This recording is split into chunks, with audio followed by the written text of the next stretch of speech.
Good morning, you guys. Happy Monday. Welcome to my channel, Wholesale to Million. My name is Khang. I hope you guys have a good weekend. Now, in this video, I'm going to talk to you guys about, we just have a great question coming from one of our subscribers. And the question is, how do we, how do we hire our VA or our employee? And also too is, how do we make sure that, that they don't know how much we make? And also too is that, how do we not cost, or how do we protect our company and then not so that we create another competition? So which means, once they learn our business, they can go out there and they can duplicate and they can do it on their own. So how can we prevent that we create a competitor, right? Through hiring people. All right, you guys, it's absolutely a great question, because when my wife and I decided to start hiring on people, that was kind of like one of our concern, right? That was kind of one of our concern. That was kind of the thing that going in our head. We didn't want to, hire someone and then have them train up, and then all of a sudden they go out there and do this on their own just because they know how everything works, right? So we kind of didn't want that, because we didn't want to spend a bunch of time, train them and then have them go through and quit and then go on there and try to do it on their own. Okay, so I'm gonna share with you guys kind of like how we think, kind of like how I think, and how we do it. Now, it's not necessary that our way is right or it's wrong. It's just personal choices. All right, you guys, it's really come down to his personal choices. And I wanted to share with you guys, and like I said, in this channel, I'm going to share with you guys everything I've learned, everything I know, everything that I do, right? So I don't know about other people and how it works for them, but it has worked for us, and this is how we do it. I know some other people, they want to hire like entrepreneur, and they don't care sharing everything with their employee, because they don't believe that, they're creating competition, etc., right? But this is how we do it, you guys. So basically, we hire, the first thing that we hire is we hire someone that's going to take on all the incoming calls. First off, let me tell you this. First off, nobody in our company beside us know exactly how much we make, and not everybody knows everything about the business. All right, you guys, that's the key. Do not let your employee know how much you make, because that's gonna rise. That's gonna get them to like, hey, wanting more and not doing more, but wanting more from you and from the company, but they're not providing more value. All right, you guys. Because the thing is, obviously, we want to treat them good, right? We want to treat them good. But we don't want them to. We don't want them to think, hey, you know what, I'm doing all the work, and here Khang and his company are making a boatload of money. All right, you guys, we want to treat them good. We want to put the golden handcuff on them so they will continue working with us, but we don't want them to know exactly how much we make. All right, that's the key. So this is how we do it. First of all, we hire the girls that pick up the phone call. So this is the VA. She takes all the incoming call. All right, she takes all the incoming call. All right, so she takes all the incoming call to know how, so that she can set an appointment to seller that are interested in going through our process and selling their property. All right, so she asks all the questions. All right, she asks all the questions, etc. And then after that, she will set the appointment for the purchase manager to call back to make the appointment. Okay, now how much do we pay for that VA? So we go through this company, SSP. I also drop in the link in the other video, but I can do it again. I'll drop another link. And we pay this company $9 an hour. So these two gals, they're from Philippines.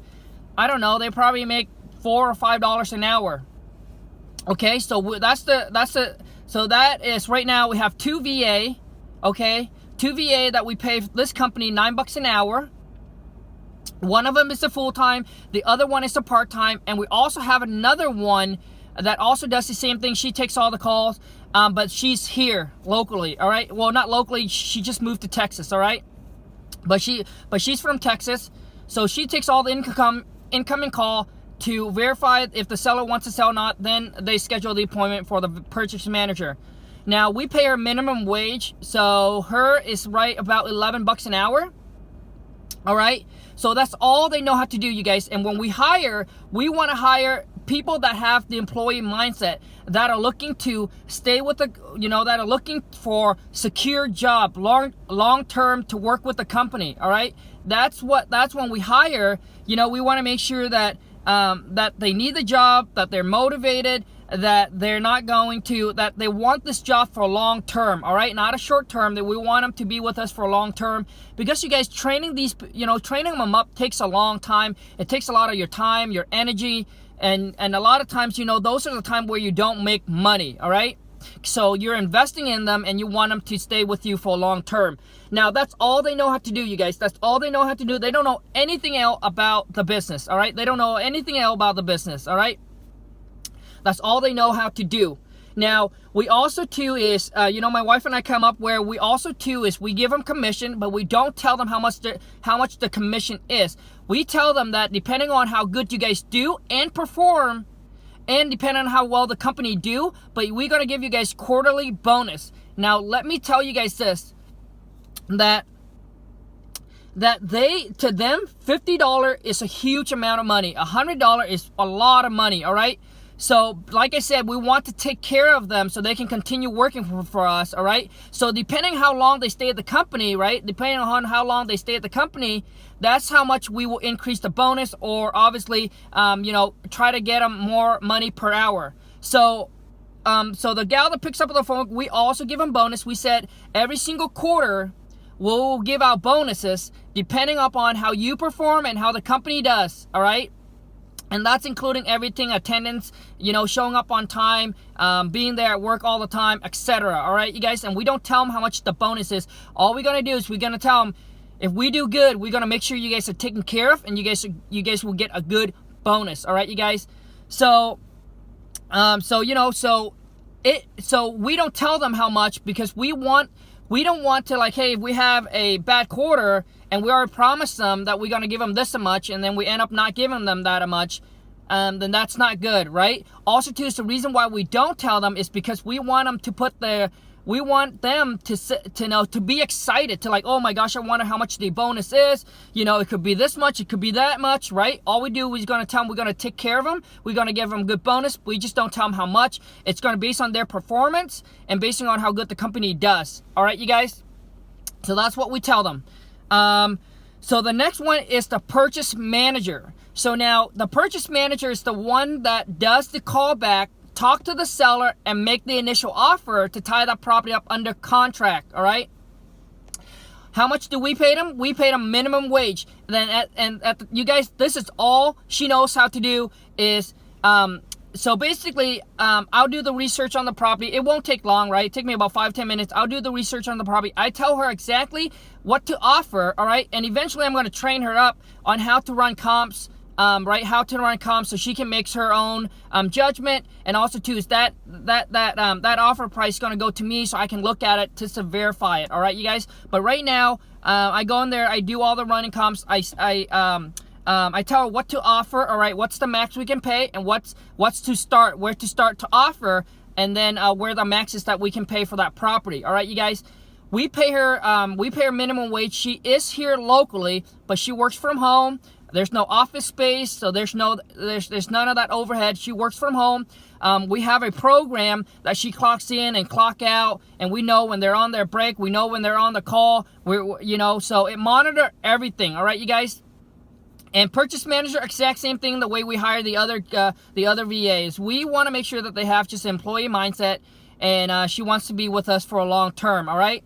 So we also give her bonuses. Now, her bonus is probably gonna be more than the other gal that just picks up the phone call and send it, right? Because for purchase manager, it's pretty important. You want them to have sales skills, somewhat of sales skills, all right, you guys? Now, all these girls are of our employee that we hire, they don't necessarily have any real estate background, you guys.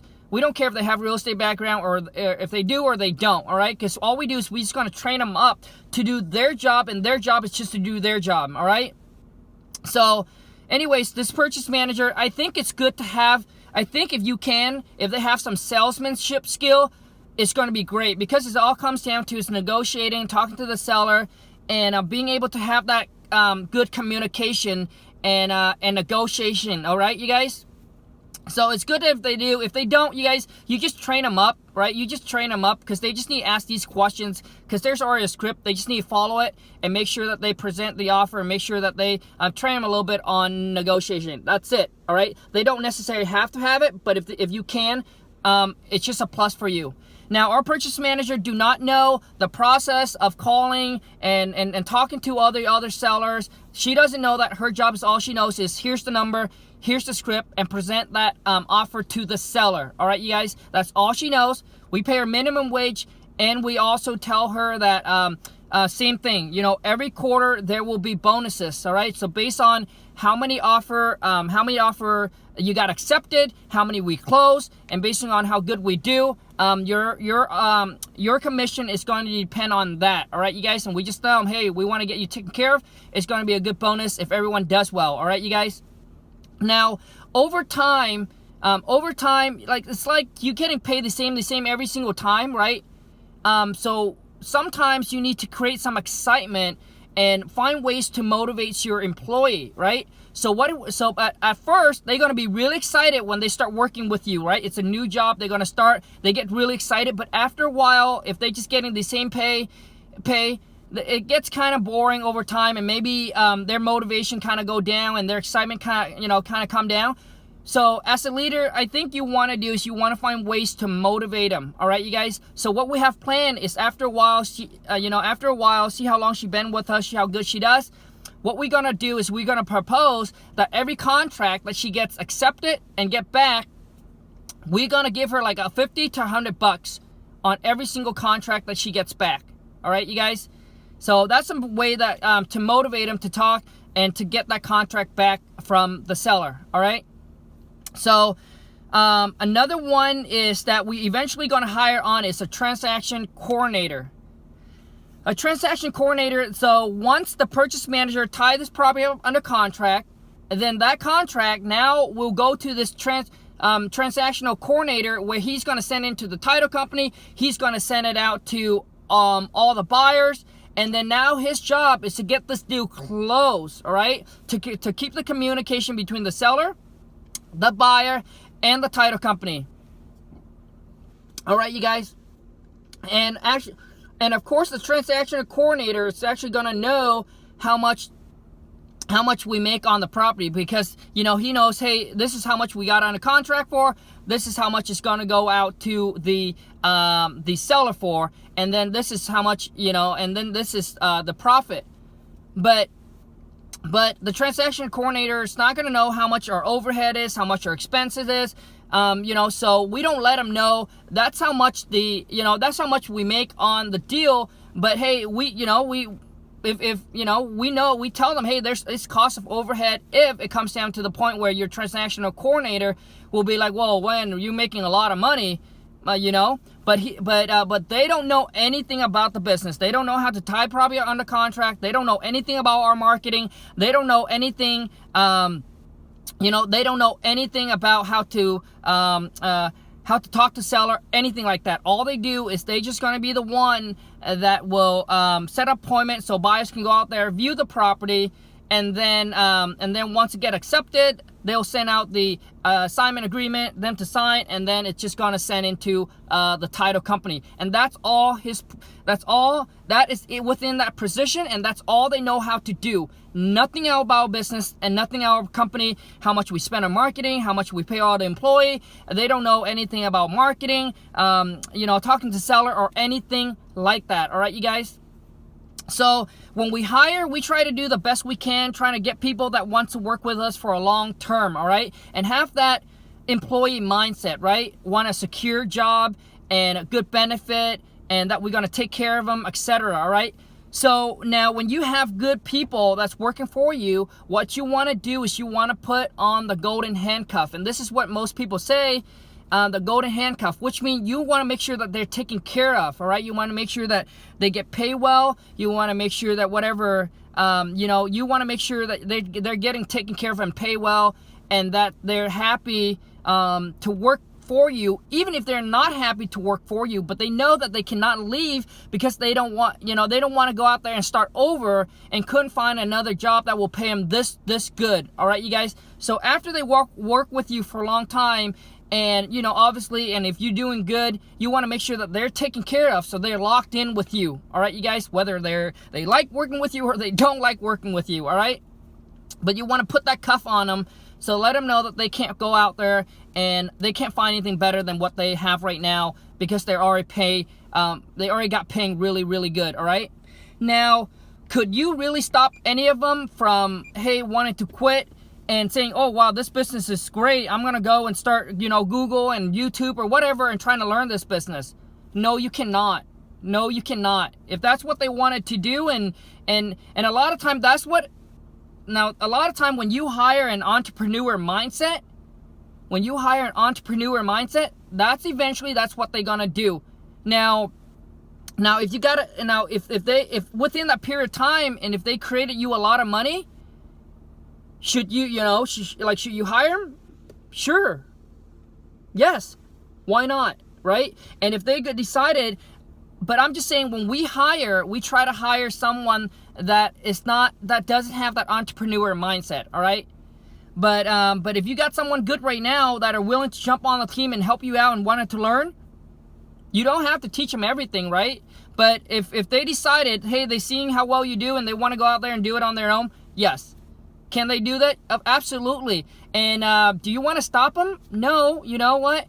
We want what's best for them as well, right? You guys, we want what's best for them, but knowing that we got to take care of ourselves and our company. So when we hire the employee mindset. But if they decided, they change and they wanted to go out there and create it on their own, not a problem, you guys. There's really no hard feeling. Everybody wants to do better in life. Everybody want to grow, and everybody wants to do, everybody wants to do better. And if they want to go and find something and do better for themselves, not a problem, you guys. It's great, right? So basically you just have to go on and hire on new people. But when we first initially start to hire, we want to make sure that we try to prevent that from not happening by hiring people with the employee mindset. They want good, they want good income, they want secure job, they want good benefit, etc. All right, you guys. So anyways, I just want to share that with you. I thought it was a great question. You guys had an absolutely great question. So hopefully you guys will now kind of learn a little bit and put that into your business, into hiring people. And like I said, you guys, it's not necessary that my way or our way is the right way to do it. That's just how we think, and that's how we think, and that's how we operate. I know other people out there that goes the opposite, that hire an entrepreneur, someone that wants to grow, someone that wants to succeed, and and they go and hire the people, and it works out well for them. You right? So, but this is how we do it. All right, you guys, that's how we do it. That's our mindset. So I just want to share that with you. Because I have a friend, a close friend, that he tells his employee everything he makes, right? How much the company do, how much he makes, how much he profit. Man, he was going through employees so much, and they, especially their purchase manager and their transaction coordinator just want more and more and more, because they're like, wow, he's making $50,000 and I'm only getting paid this much. So they want more and more and more from that profit. All right, you guys. So we don't let them know. All right, you guys. That's period. We don't let them know. All right. So anyways, you guys, that's it. I'm gonna wrap this up. Thank you for those of you who have subscribed to my channel. You guys are absolutely amazing. And for those of you who haven't subscribed to my channel and wants to learn more about wholesaling houses, all right, how you can go out there, find motivated seller, find the cash buyer, how to tie that property and negotiate with the seller, tie it under contract, assign that contract without putting up any of your own cash. You don't need good credit. You don't need any construction background. Please subscribe to my channel. Hit that subscribe button and let me share and teach you how to do it. All right, you guys? And hopefully one day you can turn your annual income into your monthly or even weekly. All right, you guys? And it happens for me, so it can happen for you too. I promise. Just stick with this business and keep going and keep pushing along. All right, you guys? All right, you guys, have a great rest of your Monday. Take care. And if you like this video, and if there's some value in here that you find, you guys, don't be shy. Smash that like button. Comment below. Let me know what you guys think. Let me know your thoughts, right? Let me know your thoughts for those of you who already hire somebody. Comment below and let me know, right? Let me know how is it working out for you? What kind of tips or what kind of other things that that you want to share with us and everybody in the family. All right, you guys. Thank you so much. Have a great day. Take care. I'll see you next one. Bye.